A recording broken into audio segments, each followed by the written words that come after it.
Welcome to news and నిజాలు. నా పేరు లుంబిని. లేటెస్ట్ వార్ అప్డేట్స్ వస్తున్నాయి యుఎస్ అండ్ ఇరాన్కి సంబంధించి, అలాగే ఇజ్రాయెల్ అండ్ టర్కీకి సంబంధించి. సో యుఎస్లో ట్రంప్ వచ్చేసి ఇప్పుడు స్ట్రైట్ ఆఫ్ హార్మూజ్ మా టెరిటరీ అని చెప్పేసి అనౌన్స్ చేస్తున్నాడు ఒకటి. అండ్ సెకండ్ థింగ్, ఏదైతే కంట్రీస్ ఇరాన్కి సపోర్ట్ చేస్తాయో వాళ్ళ మీద గట్టిగా ఎకనామిక్ శాంక్షన్స్ విధిస్తాను అని చెప్పి ఒకటి. ఇంకొకటి శాంక్షన్స్ ఆల్రెడీ ఇష్యూ చేశాడు ఐసీసీ మీద, which is international criminal court. ఎందుకంటే prime minister Netanyahu, Israel prime minister Netanyahu మీద అరెస్ట్ వారెంట్ ఇష్యూ చేశారు కాబట్టి. సో ఇవన్నీ ఇటువైపుగా నడుస్తూ ఉంటే ఇప్పుడు మనము ఇజ్రాయెల్ ఆల్రెడీ బాంబింగ్ స్టార్ట్ చేసింది సిరియాలోని ఒక ఎయిర్పోర్ట్లో, which is very close to Turkey. So వీటి వెనక రీజన్స్ ఏముంటాయి అండ్ నెక్స్ట్ పరిణామాలు ఏముండబోతున్నాయి, లెట్స్ డిస్కస్. ఈ రోజు మనతో జాయిన్ అవబోతున్నారు senior journalist and also geo political analyst మనతో పాటున్నారు Suresh Kochattil sir. Let's talk to him. Hello sir, నమస్తే సార్. చాలా జరుగుతున్నాయి. ఒకవైపు ట్రంప్ వచ్చేసి డిఫరెంట్ రోజుకు కొత్తవి తీసుకొస్తున్నారంటే, ఇప్పుడు straight of Hormuz US territory అంటే ఏ రకంగా అసలు అవుతుంది, అండ్ ఫస్ట్ ఆఫ్ ఆల్ ఆ క్లెయిమ్ చేయడం ఏంటి, అండ్ దీని వెనక మెయిన్ రీజన్ ఏంటి, అండ్ తనకున్న మెయిన్ కాన్ఫిడెన్స్ ఏంటి అసలు ఆయనకి యుద్ధం పొడిగించాలని లేదు. ఆయనకి he wants to get out some of this war. కానీ బట్ వాట్ విల్ డూ? ఏం చేస్తారు ఆయన? ఏం చేయలేరు. ఆయుధాలు లేవు. వాళ్ళ ఎయిర్క్రాఫ్ట్ క్యారియర్స్లో ప్రాబ్లం ఉంది. వాళ్ళ జనరల్స్ ఏమంటున్నారంటే దీని నుంచి మనం బయటికి రావాల్సింది. ఆయిల్ ప్రైసెస్ పెరుగుతుంది, స్ట్రైట్ ఆఫ్ హార్మూజ్ క్లోజ్ ఉంది, అమెరికాలో మిడ్ టర్మ్ పోల్స్ ఇప్పుడు రాబోతుంది. అన్నీ కలిసి ట్రంప్కి ఒకటేసారి వచ్చిందనమాట ప్రాబ్లమ్స్. సో ఇప్పుడు దాని నుంచి బయటపడాలంటే ఆయనకి ఒకటే సొల్యూషన్, యుద్ధం నుంచి ఎట్లనే బయటికి రావాలి. కానీ రాలేకపోతున్నారు. ఒకటి మెయిన్ సొల్యూషన్ ఏంటి, స్ట్రైట్ ఆఫ్ హార్మూజ్ ఓపెన్ చేస్తే ప్రాబ్లం అయిపోతుంది. కానీ అది ఓపెన్ కావట్లేదు. ఇరాన్ ఏమంటున్నారంటే మీరు 14 పాయింట్ ఎంఓయూ ఒకటి ఉంది, దాన్ని పాటించండి, దాంట్లో చెప్పిన కండిషన్స్ అన్నీ ఫుల్ఫిల్ చేయండి, అప్పుడు మేము ఓపెన్ చేస్తూ ఉంటాం. దాని అడ్మిట్లో ఇరాన్ అండ్ ఒమాన్ మాట్లాడుకుంటూ మేమే నడిపించుకుంటాం స్ట్రైట్ ఆఫ్ హార్మూజ్ అనగానే యుఎస్ ఒమాన్ని థ్రెటన్ చేశారు, మిమ్మల్ని బాంబ్ చేసేస్తామని చెప్పేసి. ఆలోచించండి, ఒమాన్ వీళ్ళ పార్ట్నర్, అలయన్స్ పార్ట్నర్ యుఎస్ది. యుఎస్ ఎయిర్ ఫోర్స్ బేస్ ఉంది ఒమాన్లో, మళ్ళీ అది ఒమాన్ మీద బాంబ్ చేస్తూ అంటారు. ఒమాన్ కదా నెగోసియేషన్ మొదలుపెట్టారు ఇరాన్తో. లాస్ట్ ఇయర్ జూలైలో బాంబింగ్ జరిగే ముందు ఒమాన్ వాళ్ళు నెగోషియేట్ చేసి జెనీవాలో ఆల్మోస్ట్ ఒక ఒప్పందానికి వచ్చేసారు. అప్పుడు ఇజ్రాయెల్ అండ్ యూఎస్ వచ్చి బాంబ్ చేశారు. ఈసారి కూడా అదే జరిగింది. డిసెంబర్ ఎండింగ్ నుంచి జనవరి ఫస్ట్ వీక్ దాకా ఆల్మోస్ట్ నెగోషియేట్ చేశారు. ఆల్మోస్ట్ ఒక ఒప్పందానికి రాగానే ఫిబ్రవరి 28 తారీఖు ఇజ్రాయెల్ వెళ్ళి బాంబ్ వేసేసారు యూఎస్తో పాటు.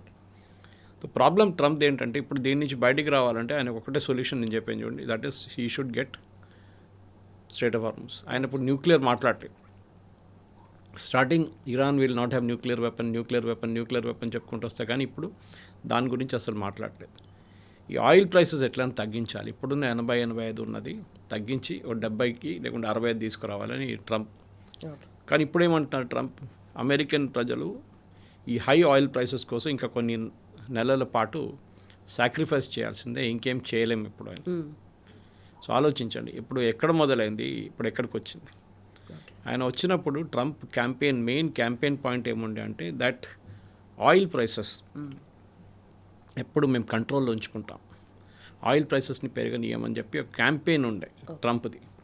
బైడెన్ టైంలో ఆయన పట్టించుకోలేదు, అది ఇదని చెప్పి చాలా పెద్ద గొడవ చేశారు ఆయన క్యాంపెయిన్ టైంలో ప్రెసిడెంట్ ట్రంప్. కానీ ఇప్పుడు ఆయిల్, ఇప్పుడు గ్యాస్ ప్రైసెస్ ఏమో $4 వెళ్ళిపోయింది. ఎక్కడ $1.30 ఉండేది, ఎక్కడ $2 ఉండేది, ఇప్పుడు $4 వెళ్ళిపోయింది. సో అమెరికన్ ప్రజలకి ఎవ్రీ టైం వాళ్ళు ఒక పెట్రోల్ బంక్ అంటే వాళ్ళ గ్యాస్ స్టేషన్కి వెళ్ళినప్పుడు వాళ్ళు ఈ ప్రాబ్లం చూస్తున్నారు. సో గ్యాస్ స్టేషన్కి వెళ్ళి ఫిల్ చేసినప్పుడు వాళ్ళు ప్రెసిడెంట్ ట్రంప్ గుర్తొస్తున్నారు వాళ్ళకి. ప్రెసిడెంట్ ట్రంప్కి ఏమో ఆయన పర్సనల్ రేటింగ్స్ నిన్న ఒక పోల్ ఉండే, దాంట్లో 30% కానీ తగ్గిపోయింది. So is on very very bad shape.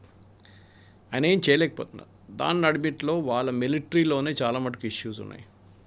వాళ్ళ పెద్ద ఎయిర్క్రాఫ్ట్ క్యారియర్ అబ్రహాం లింకన్ 9 నెలల నుంచి గల్ఫ్లో పొజిషన్గా ఉంది. అది అక్కడి నుంచి దాన్ని జరపలేకపోతున్నారు, ఎందుకంటే ఒక ఎకనామిక్ బ్లాకేడ్ పెట్టారు వీళ్ళు. దానికి ఒక ఎయిర్క్రాఫ్ట్ క్యారియర్ చాలా ఇంపార్టెంట్. కానీ దాంట్లో ఉన్న సెయిలర్స్ ఏమో 9 నెలల నుంచి they have not seen land. So సైకలాజికల్గా వాళ్ళకి చాలా ఇంపాక్ట్ అయిపోతుంది. వాళ్ళకి ఫుడ్ బాగాలేదు, వాళ్ళ లివింగ్ కండిషన్స్ బాగాలేదు, టాయిలెట్స్ క్లాగ్ అయిపోతుంది, ఇది చాలా మటుకు ఇష్యూస్ వచ్చిందనమాట. సో దాంట్లో వాళ్ళ పేరెంట్స్కి కానీ వాళ్ళ ఫ్యామిలీస్ కానీ తెలిపారు ఇది ప్రాబ్లం ఏంటి. ఇప్పుడు క్రిస్మస్ వస్తుంది నెక్స్ట్, అది పెద్ద ప్రాబ్లం. దీని లోపల రిటర్న్ ఇంటికి రావాలని చాలామందికి ఉంది. సో అబ్రహాం లింకన్ మీద ఉన్న స్టోరీస్ మొన్న కూడా మీడియాలో వచ్చిన తర్వాత దాన్ని ఇప్పుడు యుఎస్ వైపు తిప్పేశారు వాళ్ళు. ఇంకొక ఎయిర్క్రాఫ్ట్ క్యారియర్ జపాన్ నుంచి పంపిస్తున్నారు. ఓకే, దీనికన్నా ముందు కూడా ఉన్న 2 ఎయిర్క్రాఫ్ట్ క్యారియర్స్కి ప్రాబ్లం ఉండే. ఒక ఎయిర్క్రాఫ్ట్ క్యారియర్ మ్యాక్సిమం 6 నెలల పాటు అట్ సీ ఉండొచ్చు వితౌట్ టచింగ్ ల్యాండ్. దాని తర్వాత దాంట్లో ఉన్న మనుషులకి ల్యాండ్ చూడకుండా వాళ్ళకి ఒక సైకలాజికల్ ప్రాబ్లం వస్తుంది. ఇంకోటి వాళ్ళ ఫ్యామిలీ వైపు నుంచి వచ్చే మెయిల్స్ కానీ మెసేజెస్ అని చూసిన తర్వాత సైకలాజికల్ ఇంపాక్ట్ ఉంటుంది వాళ్ళ మీద. ఎన్ని రోజులు కంటిన్యూస్గా పనిచేస్తారు ఎయిర్క్రాఫ్ట్ టేకింగ్, ల్యాండింగ్, కుకింగ్లో ఉన్న డిపార్ట్మెంట్ వాళ్ళు, హౌస్ కీపింగ్ డిపార్ట్మెంట్ వాళ్ళు, ఆర్మమెంట్స్ డిపార్ట్మెంట్, షిప్ కంట్రోల్ చేసేవాళ్ళు, వీళ్ళందరి మీద స్ట్రెస్ ఉంటుంది. సో మనం కూడా చూడండి, ఒక 15-20 రోజులు కంటిన్యూస్ పనిచేస్తే ఆఫ్ లేకుంటే మన మీద స్ట్రెస్ పడుతుంది. వాళ్ళ సంగతి ఆలోచించండి. 9 నెలల నుంచి వాళ్ళు షిప్ మీద ఉన్నారు. అఫ్కోర్స్ వాళ్ళకి ఆఫ్ వస్తుందంటే ఏం లేదు, ఆఫ్ వేసి ఒక మాల్కి వెళ్ళడానికో లేకుంటే ఒక ఏం చెప్తారు వాళ్ళ ఫ్యామిలీని బయటకు తీసుకెళ్ళడానికి ఏం లేదు కదా ఆప్షన్ ఇక్కడ. Okay, they are on in the aircraft carrier. ఇది ఇట్లా ఉండగానే పీట్ హెస్గెత్ వాళ్ళ వార్ సెక్రటరీ మీద కూడా చాలా పెద్ద ప్రెషర్ ఉంది. బహుశా ఏం జరగబోతుందంటే నెక్స్ట్ 1 వీక్ to 10 డేస్లో ప్రెసిడెంట్ ట్రంప్ ఈయనని ఉద్యోగాన్ని తీసేస్తారు, పీట్ హెస్గెత్. ఎందుకంటే ఎవరో ఒకడు బకరా దొరకాలి ఆయనకి. ఇప్పుడు ఆయన మీద నేను తప్పు చేశానని ఎప్పుడు చెప్పరు. సో నెక్స్ట్ పీట్ హెస్గెత్ వాడిని తీసేసాడు. అప్పుడు ప్రాబ్లం వెళ్ళిపోతుంది, వెళ్ళదు. ప్రాబ్లం ఎక్కడుంది అక్కడే ఉంటుంది. మెయిన్ ఏంటంటే ఇరాన్ ఇప్పుడు అర్థం చేసుకున్నారు అమెరికా దగ్గర ఆయుధాలు లేవు, ఉంటే కూడా వాళ్ళకి ఫైట్ చేయడానికి కెపాసిటీ లేదు. ఎందుకంటే సీజ్ ఫైర్ అయిపోయింది. ఇప్పుడు 60 రోజులకు సీజ్ ఫైర్ ఉండే, దట్ ఈస్ ఓవర్ నౌ. యుద్ధం ఎప్పుడైనా మొదలు పెట్టచ్చు. ప్రెసిడెంట్ ట్రంప్ ఏమో నేను ఎకనామిక్ శాంక్షన్ పెడతాను ఇరాన్ మీద, అదే పని చేస్తుంది అంటున్నారు. కానీ ఎకనామిక్ శాంక్షన్స్ ఎన్ని రోజులు పెడతారు మీరు? ఇరాన్ లాస్ట్ 50 సంవత్సరాల నుంచి ఎకనామిక్ శాంక్షన్స్లో ఉన్నారు. ఎప్పుడు 1979లో అయతోలా ఖొమేనీ వచ్చి దిగినప్పటి నుంచి ఇరాన్ ఈజ్ అండర్ శాంక్షన్స్. కొత్తదేంటి వాళ్ళకి? కొత్తదేంటి? ఆయిల్ రెవెన్యూస్ లేవు. ఆయిల్ రెవెన్యూస్ లేనప్పుడు మీకు ఉద్యోగాలకు అక్కడున్న మీకోసం పనిచేస్తున్న గవర్నమెంట్ డిపార్ట్మెంట్ ఎంప్లాయీస్కి మీరు శాలరీ ఇవ్వలేరు. చాలా నెలల నుంచి డిలే అయిపోయింది. టీచర్స్ కానీ, గవర్నమెంట్ సర్వెంట్స్ కానీ, ఈవెన్ రెవల్యూషనరీ గార్డ్స్ వాళ్ళకు కూడా ఇప్పుడు జీతాలు లేవంటారు. వాళ్ళ కరెన్సీ ఆల్రెడీ డీవాల్యూ అయిపోయింది, చాలా డీవాల్యూ అయిపోయింది. ఒక చిన్న లోఫ్ ఆఫ్ బ్రెడ్ కావాలంటే మన దగ్గర ఆటో ఉంటుంది చూడండి, అట్లాంటి పికప్ ఆటో తీసుకెళ్ళాలి. అంత డబ్బులు తీసుకెళ్తే ఒక బ్రెడ్ లోఫ్ మీకు ఇస్తారు. ఇన్ఫ్లేషన్ ఏమో 130-140% వెళ్ళిపోయింది. అక్కడున్న ప్రజలకి చాలా పెద్ద ప్రాబ్లం ఉంది. కానీ అక్కడున్న గవర్నమెంట్ పట్టించుకోవట్లేదు. ఎందుకంటే వాళ్ళకి మీరు టిపికల్ చూస్తే డిక్టటోరియల్ రెజిమ్స్ ఎట్లానే ఉంటారు. వాళ్ళ లీడర్లకి ప్రాబ్లం లేదు, వాళ్ళు మంచి పెద్ద పెద్ద ప్యాలెస్లో ఉంటారు, వాళ్ళ లైఫ్ స్టైల్ అట్లనే ఉంటుంది. కానీ వాళ్ళ ప్రజలు కష్టపడుతున్నారు అక్కడ. వాళ్ళేమో చెప్పలేకపోతున్నారు. Media is heavily restricted. అక్కడ చెప్తే కూడా ఎవరు పట్టించుకోరు. ఇప్పుడు ఒక అమెరికన్ ఛానల్తో మాట్లాడానో లేకుంటే యూకే ఛానల్తో మాట్లాడంటే దాన్ని కంప్లీట్గా సెన్సర్ చేస్తారు. ఇరాన్లో ఉన్న సెన్సర్స్ బయట లోకానికి, ప్రపంచానికి తెలియట్లేదు ఇరాన్లో ఏం నడుస్తుంది అనేది. Economic pressure yes it will work, కానీ ఇప్పుడు దాకా. ఇప్పుడు మీరు క్యూబా చూడండి, క్యూబా మీద యూఎస్ ఎన్నో సంవత్సరాల నుంచి ఇట్లానే ఎకనామిక్ ప్రెషర్ పెట్టారు, ఫిడెల్ కాస్ట్రో టైం నుంచి. కానీ క్యూబన్ ప్రజలు ఎప్పుడు కూడా దిగొచ్చారు, రాలేదు కదా. వాళ్ళ దగ్గర ఇప్పుడు ఆల్మోస్ట్ 12 గంటల సేపు పవర్ కట్ ఉంది, 12 hours. కానీ అప్పుడు కూడా అక్కడ ప్రజలు సరే వాళ్ళు స్ట్రీట్స్ మీద వచ్చారు, ప్రొటెస్ట్ చేశారు, కొంచెం మళ్ళీ వెళ్ళిపోయారు. సో ప్రెసిడెంట్ ట్రంప్కి ఏంటంటే ఇప్పుడు దీని నుంచి మిడ్ టర్మ్ పోల్స్ దాకా ఆయన అనుకున్నాడు ఇదంతా అయిపోతుంది అక్టోబర్ దాకా, దాని తర్వాత ఎలక్షన్ అన్నీ నార్మల్ అయిపోతున్నాయి. కానీ ఇప్పుడు అది జరగట్లేదు. So he has realised one thing. ఆయన అంటున్నారు, నేను చెప్పాను చూడండి, మీరు రెడీ అయిపోండి, ప్రైసెస్ అట్లనే ఉంటుంది, ఇట్ విల్ బి హై, తగ్గదు. మరి డెట్స్ పరిస్థితి ఏంటి సార్? ఇప్పుడు $40 trillion అంటే యుఎస్ డెట్స్, వాటికి ఏం చెప్తారు? యుఎస్ డెట్ అనేది అది ట్రంప్ తప్పొక్కటే కాదు, ఎప్పటి నుంచో యుఎస్ అప్పు మీద బతుకుతున్నారు.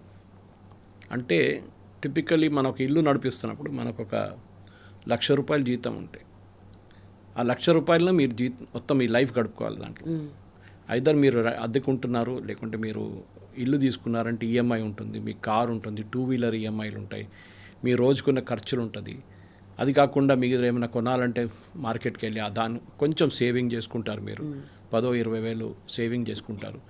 ఇది మనం ఒక ఇల్లు నడుపుతున్నాం. అమెరికా ఏం చేస్తున్నట్టే ₹1,00,000 ఆదాయం ఉంటే 2 లక్షలు ఖర్చు పెడుతున్నారు. ఓకే.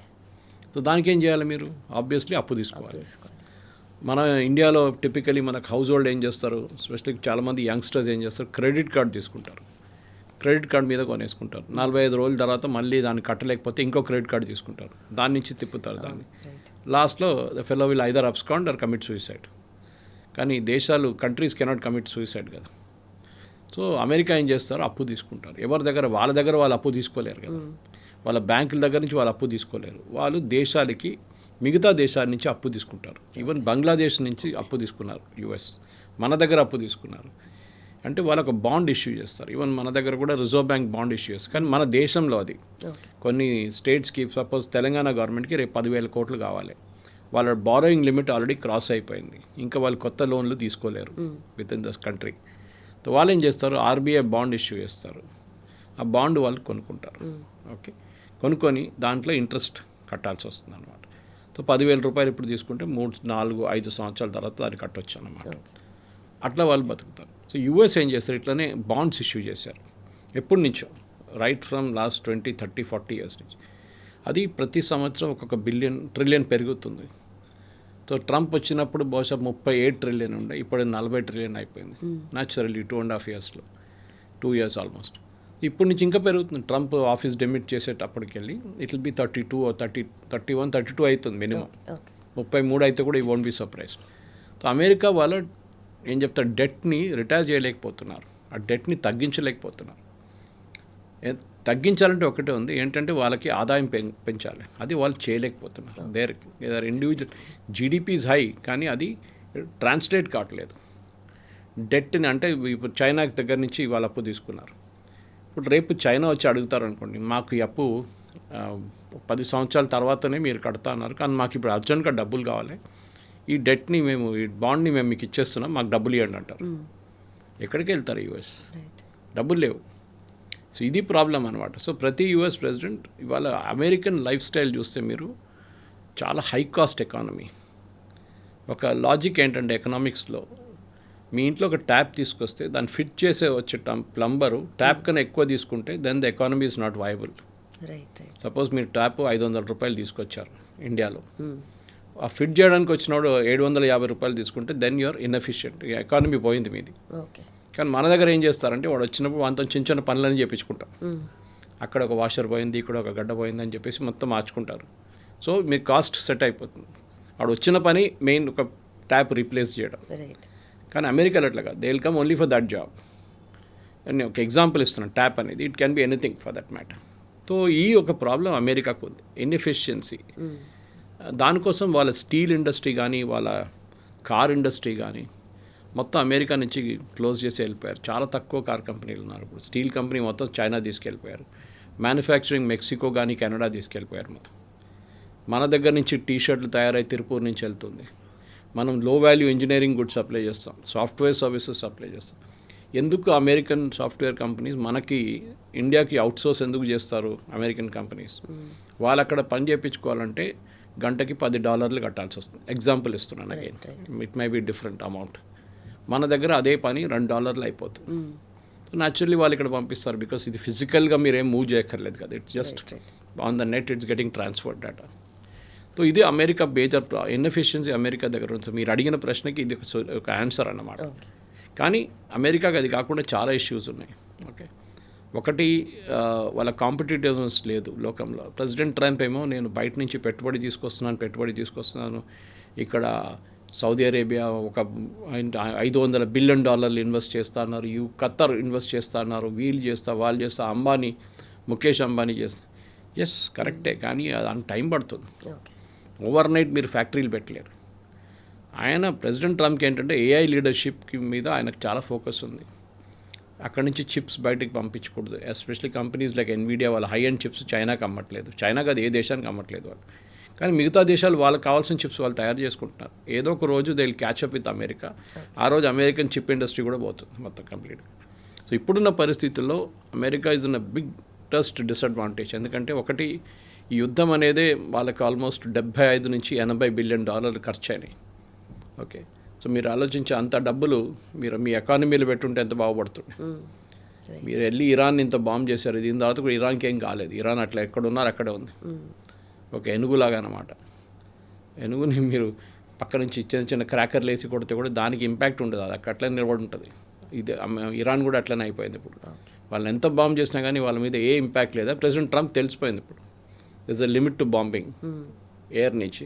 మీరు గ్రౌండ్ ఫోర్సెస్ పెడితే yes it's a different thing అనమాట. కానీ అదే టైంలో ట్రంప్కి చాలా మిగతా ఇష్యూస్ ఉన్నాయి, ప్రాబ్లమ్స్ ఉన్నాయి. ఒకటి యుక్రెయిన్ రష్యా యుద్ధం, పుటిన్ అసలు పట్టించుకోవట్లేదు. ఆయుధాలేమో యూరోప్ ఇస్తున్నారు యుక్రెయిన్కి, యుక్రెయిన్ దాన్ని యూజ్ చేసి రష్యాని బాంబ్ చేస్తారు. అప్పుడు వీళ్ళు రొమేనియా మీద కొడుతున్నారు, మిగతా దేశాల మీద కొడుతున్నారు రష్యా.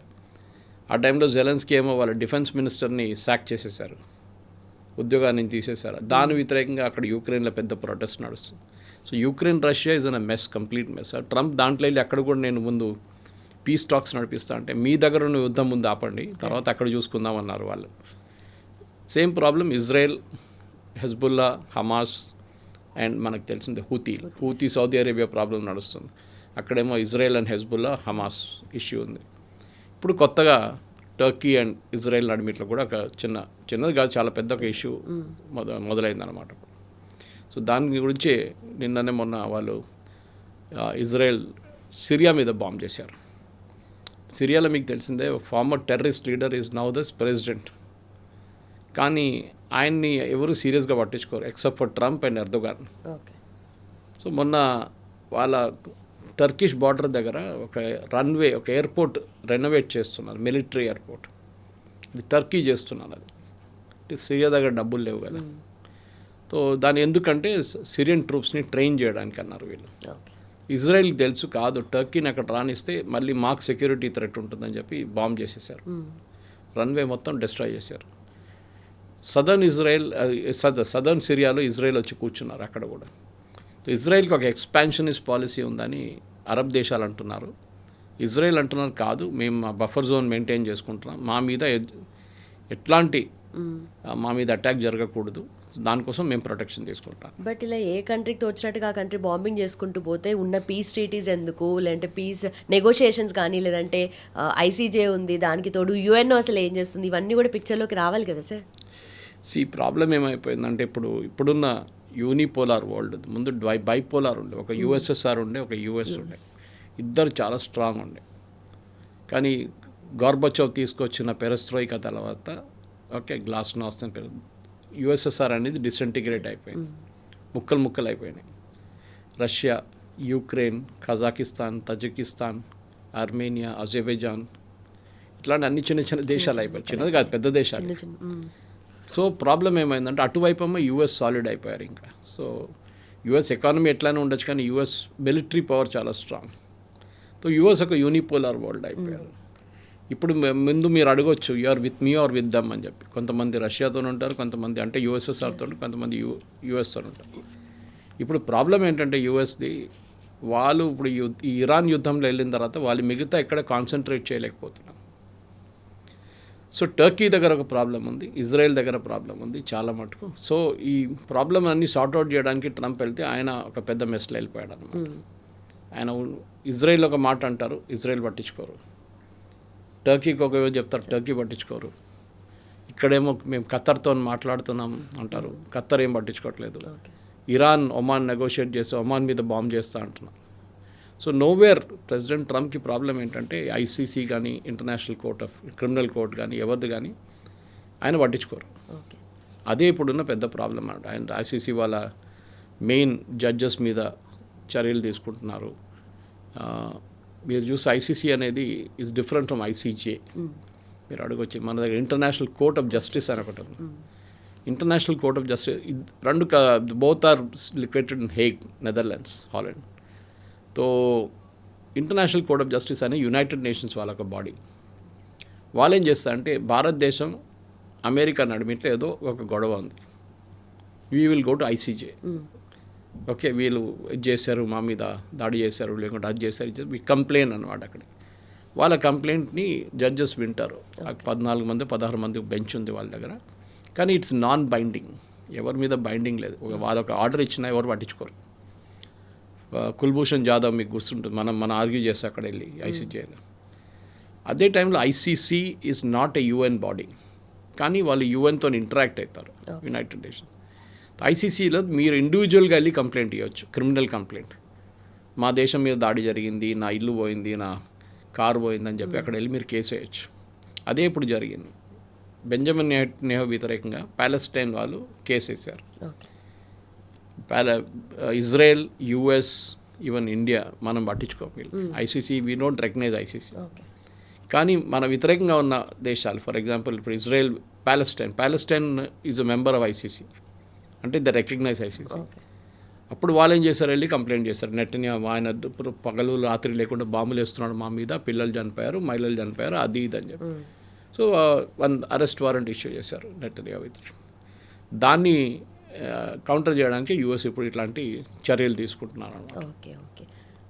బట్ లాయల్టీ టెస్ట్ ఎందుకు వచ్చింది సార్? యూఎస్ మా అలైజ్ ఎవరైతే ఉన్నారో వాళ్ళకి లాయల్టీ టెస్ట్ చేస్తాను అని చెప్పి, దాని వెనక రీజన్స్ ఏంటి అసలు? వాళ్ళకి యూఎస్కి డౌట్ ఏమొస్తుందంటే మమ్మల్ని ఎవరు సీరియస్గా తీసుకుంటలేరు. Turkey, Pakistan, Saudi Arabia pact దానికి ఒక చాలా మంచి ఎగ్జాంపుల్. యుఎస్ బేసెస్ ప్రతి దేశంలో, వెస్ట్ ఏషియా ఎందుకు, యూరోప్లోనే ఉంది. Khattar, Oman, Bahrain, Kuwait, Saudi Arabia, UAE అన్ని దేశాల్లో యుఎస్ బేసెస్ ఉన్నాయి, ఎయిర్ ఫోర్స్ బేసెస్ పెద్దది. ఖత్తర్లో 6,000 మంది ఉంటారు. ఈ దేశాలే వాళ్ళకి డబ్బులు కూడా ఇస్తారు, లిటరల్లీ లైక్ ప్రొటెక్షన్ మనీ, హఫ్తాలాగా మీరు ఇక్కడ ఉండండి, లేకుంటే మా మీద ఎవరైనా బాంబు వేస్తారండి. కానీ ఈసారి ఇరాన్ బాంబు వేసినప్పుడు అమెరికా ఏం చేయలేదు, అమెరికా అడ్డుకోలేదు.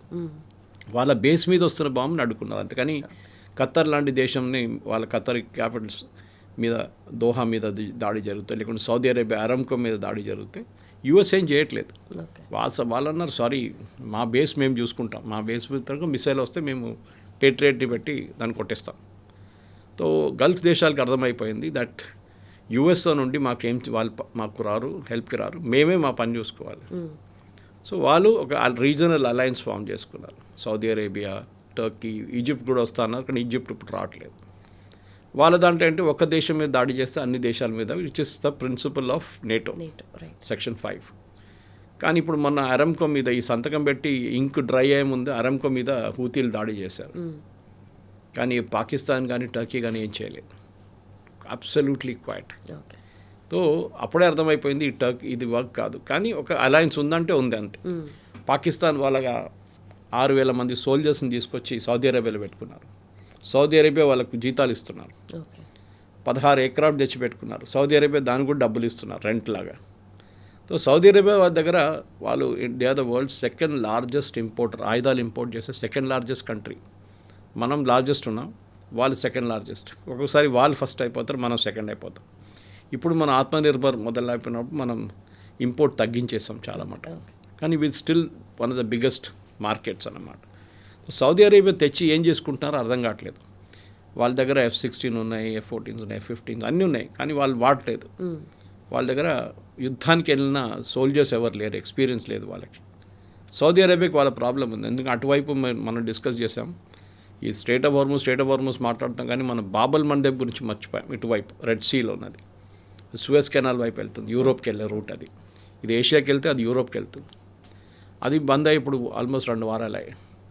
అక్కడి నుంచి ఆయిల్ వెళ్ళట్లేదు. అక్కడి నుంచి మెయిన్ ఆయిల్ సోర్స్ అక్కడి నుంచి బయటికి వెళ్ళేది సౌదీ అరేబియా నుంచి. సో ఆ ఆయిల్ ఆగిపోయింది ఇప్పుడు, ఎందుకంటే దాని మీద అక్కడ వచ్చిన షిప్పుల మీద హూతీలు దాడి చేస్తున్నారు. సో న్యాచురల్లీ సౌదీ అరేబియాకి కూడా ఇప్పుడు రెవెన్యూ లేదు.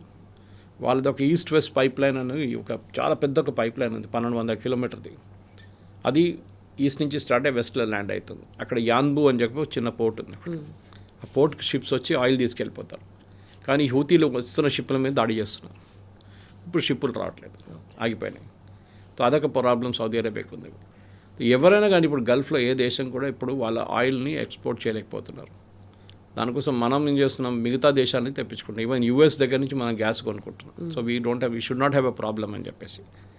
ఇప్పుడున్న పరిస్థితుల్లో అమెరికా మెయిన్ ఇష్యూ ఏంటంటే, ఒకటి వాళ్ళ ఎకానమీ కూడా చాలా మటుకు ఒక డిప్రెషన్కి వెళ్ళదు, కానీ ఒక హై ఇన్ఫ్లేషన్, హై అన్ఎంప్లాయ్మెంట్కి వెళ్ళిపోతుంది.